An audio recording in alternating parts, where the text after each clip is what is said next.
ತಂಪಾಗಿ ಕುಡಿಬೇಕು. ಹಾಗಾಗಿ ಇವತ್ತು ಕರ್ಬೂಜ ಜ್ಯೂಸ್ ಮಾಡ್ತಾ ಇದ್ದೀನಿ. ಅದಕ್ಕೆ ಒಂದು ದೊಡ್ಡ ಸೈಜ್ ಕರ್ಬೂಜ, ಅರ್ಧ ಲೀಟ್ರ್ ಹಾಲು, ಬೆಲ್ಲ ತೊಗೊಂಡಿದ್ದೀನಿ. ಈಗ ಇದನ್ನು ಕಟ್ ಮಾಡ್ಕೊಳ್ಳೋಣ.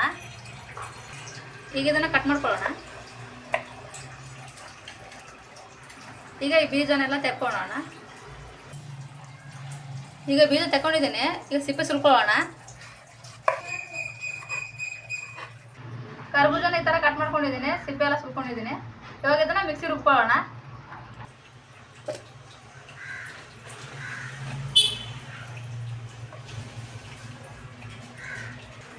ಬೆಲ್ಲ ಹಾಕೋತಾ ಇದ್ದೀನಿ, ಕರಿ ಬೆಲ್ಲ. ಹಾಲು ಹಾಕೋತಾ ಇದ್ದೀನಿ.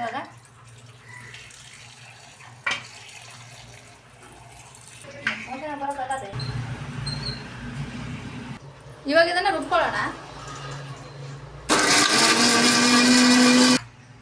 ಇವಾಗ ಈ ಥರ ರುಬ್ಕೊಂಡಿದ್ದೀನಿ. ಈಗ ಸೋಸ್ಕೊಳ್ಳೋಣ ಅದನ್ನು.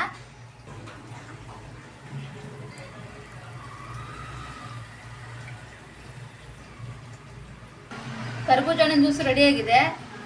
ಗಟ್ಟಿ ಕರ್ಬೂಜ ಜ್ಯೂಸ್ ರೆಡಿಯಾಗಿದೆ ನೋಡಿ.